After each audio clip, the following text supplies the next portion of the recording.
YouTubers, and thank you for tuning in to today's toy review. And today I'm only going to be taking a look at 3 Flipart products because I was originally going to be doing 4, but then I just thought, no, that would actually take a long time for me to do videos of stuff. And of course, yes, I'm actually wearing gloves because this may look a little bit different. I'm wearing gloves because my hands are freezing. That's why, of course, somehow.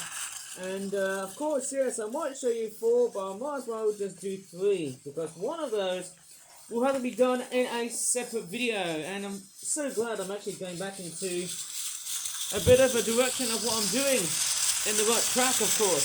Sorry for the pun. Alright, let me just stand back a bit. We've got some Flipart products to review. Of course, I'm going to take a look at this one here first. This is the Swan and Koi Carp Fish Pond Feeding Frenzy 12 pack. It's a Flipart Origami Butterfly Custom Toy sort of product, of course. £15.50.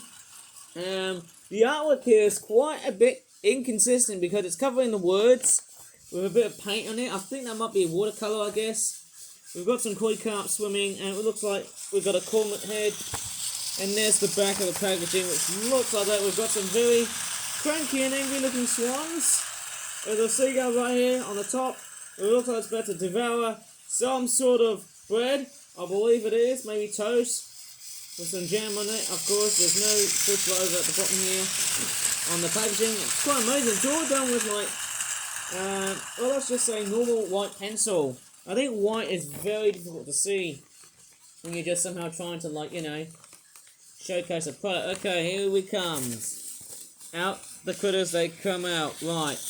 There's just so many different critters I want to try and take a look at. Right, let's take a look and see what we have. Okay, I'm just going to move away like so. So we've got a herring gull. I think, maybe if I just take off my gloves for a while here, my thumb is a bit, well, yeah, my thumb was bleeding earlier on, so I can't show you that much. This here is a herring gull. Yeah, okay, so we've got the head, which looks like that. And there's the other side, like so. Okay, it looks pretty cool. Gonna get my gloves back on because, hey, that's what they all look like. Then we've also got this, which is a lesser blackback gull. Thank goodness we've got all kinds of different birds in this product, of course. And then we've also got a juvenile herring gull, which to me, the brown here is not really that great, considering that maybe the brown colorization is not really that great. I'm just trying to show you off the name somehow. That's why I've just got it off screen. Okay, that's what it's supposed to look like. There you go, there's the other side here. Okay, that's nice. Then we've also got some koi carp. They're very much simplistically designed. As you can definitely tell, and the train is absolutely noisy as hell. I've actually just placed some fresh batteries. Okay, so I've just added fresh batteries that are like newer, nicer looking batteries I've got. Okay, they're looking really, really good. There's the other side here. Okay, it looks fairly nice. Well, I think that train is about to derail. Yeah, looking pretty bad. I suspect I'm going to do a jump cut. Okay, I think the train is now becoming a bit of a happy player now. Something very nice. We've got some bread right here. Pretty much simplistic. We've seen that before, haven't we? Quite a lot. So now that bread here looks very unusually designed. Going by the shape and whatnot. It's not too bad. There's the other side of it here. Okay, it looks pretty cool. Okay, apart from the fish and of course the seagulls and of course the bread, we've also got some swans. Yep, they're all called mute swans because that's what they're meant to be like. They're all mute swans. Something that's actually quite not too bad to name. Yep, they're all based on mute swans. Same with this one here as well. I feel like I need to have more larger paper so I can make as many Flapping Bird toys. But unfortunately we don't. Okay, here's another mute swan. Whoa! I hope that train to just do a bit of arty-barty stuff somehow. There we go, it's got a bit of a wonky looking knob and a beak. I believe if it's got like a bigger black knob, well, I'll probably guess it's a male mute swan, because I call them a cob. Don't I? And then we've also got a great cormorant, and then this train is starting to derail again. Come on, let's see if it gets back on track. Okay, I just hope the train is straightforward doing its round. Hate to see it derail. Yay, we finally got it. Okay, it's finally back on track now, so we've got a great cormorant. Pretty much similar, but I think it's a bit of a different model because if I have a bit of a closer look, as you can definitely see, there's a bit of black right over here, integrated with a bit of brown. In fact, the whole brown is being straightforward, being integrated. Okay, I think I shall straightforward do a jump cut because I'm about to review the next Flip-Up toy product with the train going past 5. We'll wait for it to go by at first, then we'll move on to the next product. Here we go. Okay, let's move on to our next product, which is this one here. It's the Flip-Up Origami Swimming 7 Pochard Highland Lakes Habitat 12-pack. If you don't know what a pochard is, it's basically a type of duck, which basically what it's supposed to be like. Yeah, I've got some ducks right here, both male and female, and there's the back of the packaging. The packaging looks like it's got a bit of overspray, which is not really that great. But yeah, there's a bit of water, a bit of wetness around here. Okay, we've got some snails. They look a bit strange, don't they? So you know, let's take a look at what it seems to look like. And then we've also got some fish. They don't really seem to look very good in terms of shaping, you know, in terms of the artwork and stuff. Let me just go ahead and take this packaging out. It costs about £21, which for me is quite relatively expensive. And because I've got gloves, it makes it very difficult and unconventional to just open up products like that. Out they come. Okay, let's see what we have. Alright, we've got some fish. I think they're supposed to be based on tilapias, Africa's most common looking fish. Oh my goodness me, this train is doing my head in. It's absolutely loud. Let me just take off one glove, because I can tell you what, that's what it looks like. We've got one other glove being off here too, so we've got some fish.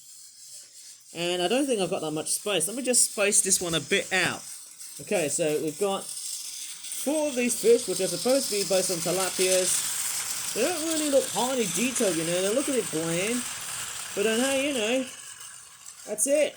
Okay, apart from the fish, we've also got, if I can show you properly, we've also got some snails. That looks like the snail unit. It doesn't have eyes. We'll just go ahead and take it very closely. A bit brightly, of course. Yes, it does. There's the other side here too.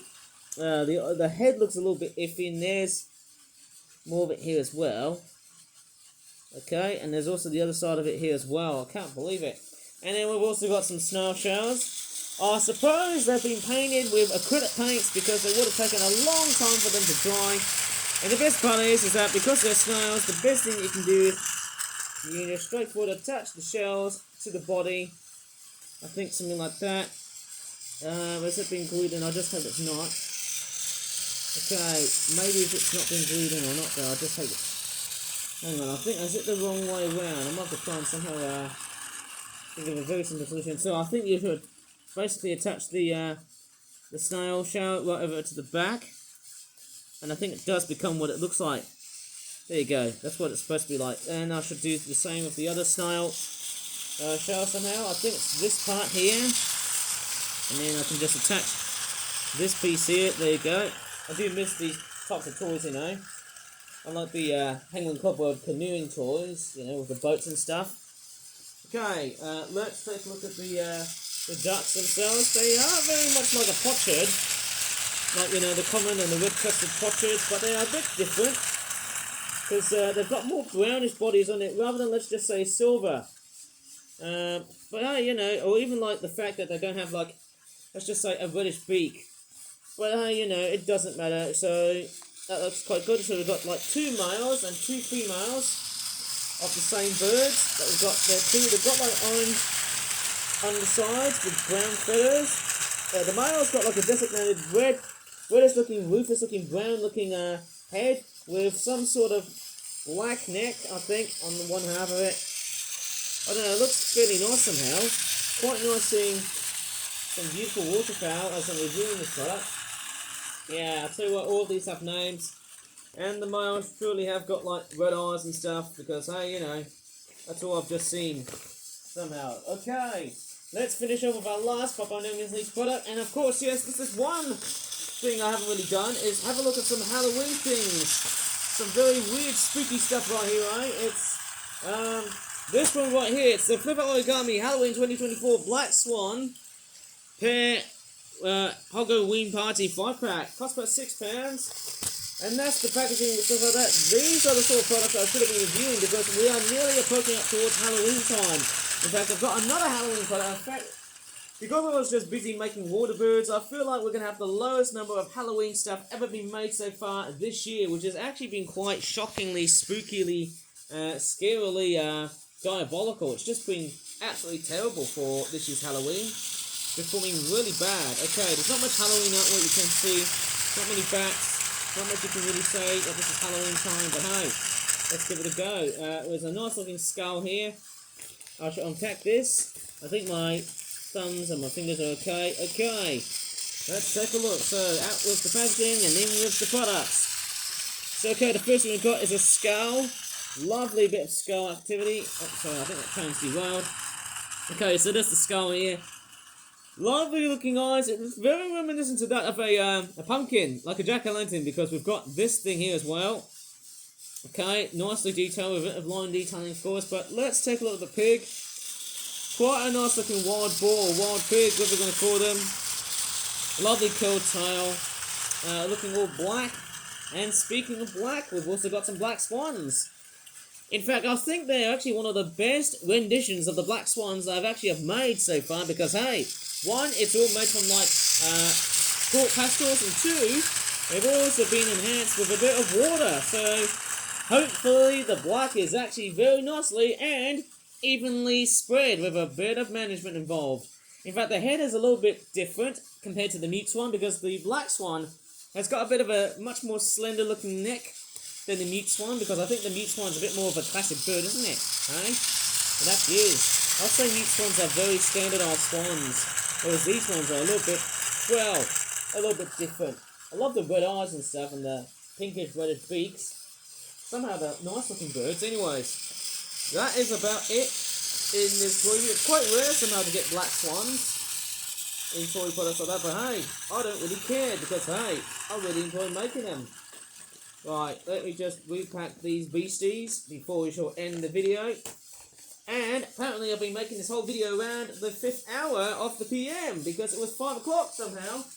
And now we're coming up towards 4:45. Anyways, if you really enjoyed this miraculous toy review, please give this video a like, subscribe for more talk about toy reviews in the future, and as always, thanks so much for watching, and goodbye for now.